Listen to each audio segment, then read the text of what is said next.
Dubai تک جائیں گی۔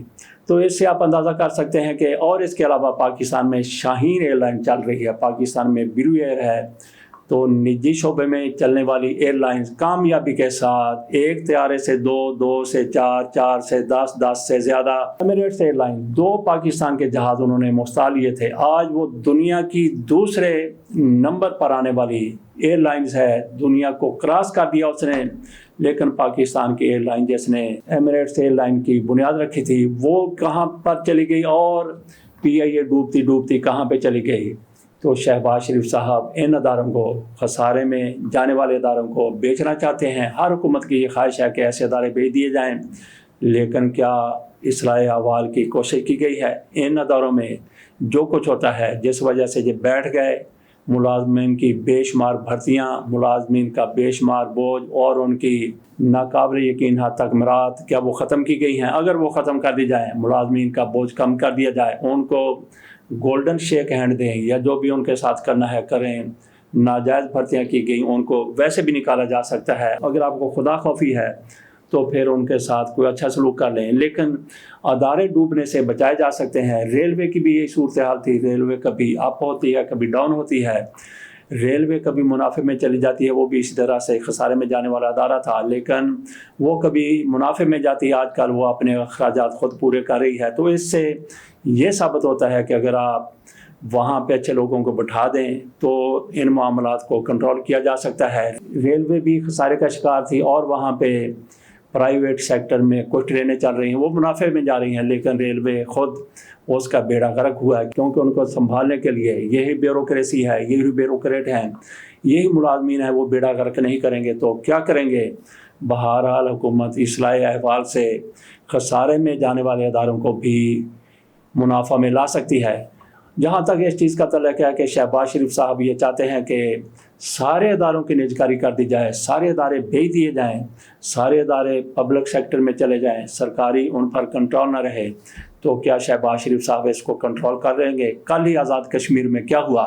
حکومت کی نالائکی کی وجہ سے وہاں پہ جلسے ہوئے، جلوس ہوئے، مظاہرے ہوئے، کچھ لوگ مارے گئے، حکومتی عملہ کا نقصان ہوا، اے سی کو وہاں پہ ٹانگ دیا گیا، اور تھانے دار صاحب بھی ایک وہاں پہ شہید ہو گئے، اس کے ساتھ ساتھ دیگر لوگ بھی، عام لوگ بھی وہاں پہ مارے گئے۔ تو حکومت کی نااہلی کوتاہی کی وجہ سے وہاں پہ یہ صورتحال درپیش ہوئی۔ جب حکومت کی طرف سے وہاں پہ معاملات کو درست کرنے کی کوشش کی گئی تو پانی سر سے اونچا جا رہا تھا۔ بہرحال پھر بھی حکومت کی طرف سے وہاں پہ معاملات گھٹنے ٹیکنے کے بعد درست ہوئے ہیں، کشمیریوں نے کشمیر کو بند کر کے رکھ دیا، تو حکومت مجبور ہوئی، مذاکرات کیے، ان کے سارے مطالبات مان لیے گئے۔ تو یہاں پہ جب آپ منافع میں جانے والے اداروں کا خاتمہ کریں گے، ان کو بھی نجی شعبہ میں بھیج دیں گے، نجی شعبہ والے سب سے پہلے یہ کریں گے کہ ہمیں ملازموں کی کوئی ضرورت نہیں، اپنے ملازموں کو بھرتی کریں گے، کیونکہ ان ملازموں کی وجہ سے ادارے ڈوب جاتے ہیں۔ سرکاری ادارے جو منافع میں جا رہے ہیں، شہباز شریف صاحب ان کو فروخت کریں گے تو سب سے پہلے خریدنے والے ملازموں کی چھٹی کروائیں گے، ہو سکتا ہے کچھ ملازموں کو رکھ بھی لیں۔ جو خسارے میں جا رہے ہیں یا جو برابر جا رہے ہیں، جب ان کو نکالنے کی کوشش کی جائے گی تو پھر وہ لوگ جس طرح سے کشمیر میں آئے سامنے، تو کیا شہباز شریف صاحب ان کے مظاہروں کو روک سکیں گے؟ ایسا ممکن نہیں ہے۔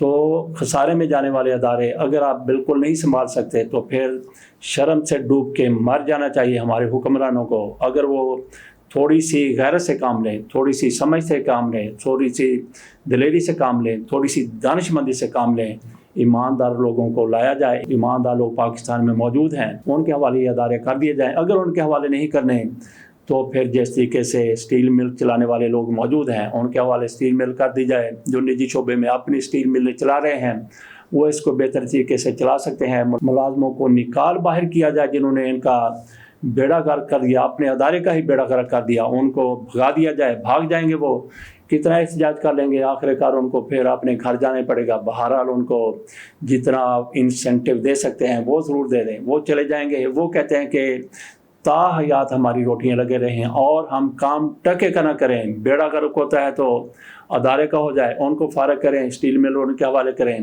جو منافع میں جا رہی ایئر لائن، سب سے جو زیادہ منافع میں جا رہی ہے نجی ایئر لائن، اس کے حوالے پی اے کو کر دیا جائے۔ اسی طریقے سے وہ ادارے جو خسارے میں جا رہے ہیں ان لوگوں کے حوالے کر دیے جائیں جو پرائیویٹ سیکٹر میں اپنے بہترین طریقے سے ادارے چلا رہے ہیں۔ تو یہ ایک حل ہو سکتا ہے۔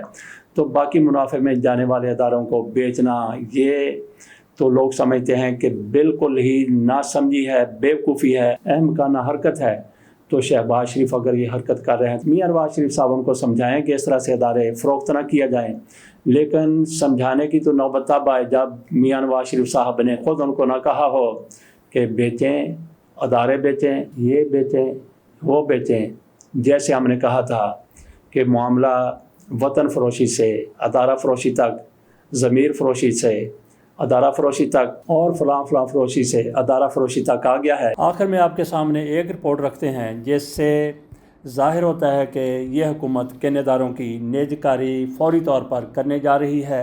وزیر اعظم اور وزیر خارجہ اسحاق ڈار کی زیر صدر کابینہ کمیٹی برائے نیز کاری کا اجلاس ہوا، جس میں 24 اداروں کی نیز کاری کی منظوری دے دی گئی۔ اجلاس میں 84 حکومتی ملکیتی اداروں کی کارکردگی کا جائزہ لیا گیا، جن میں سے 40 اداروں کو درجہ بندی کے تحت چلایا جائے گا، جبکہ باقی تمام کی نیز کاری پر متعلقہ وزارتوں کی سفارشات کے بعد غور کیا جائے گا۔ وہ تمام ادارے جو درجہ بندی میں نہ آ سکے انہیں نیز کاری کے لیے پیش کر دیا جائے گا۔ اس وقت Pakistan international air lines, PIA، first women bank limited, house building finance company limited HBFC، زرعی ترقیاتی bank, utility stores corporation Pakistan, engineering company limited pico, بجلی کی پیداواری کمپنیاں جن کو 1، 2، 3 اور 4 کے علاوہ بجلی کی تقسیم کار کمپنیاں لیسکو، پیسکو، آئسکو، میپکو، جیپکو، ہیسکو، پیسکو،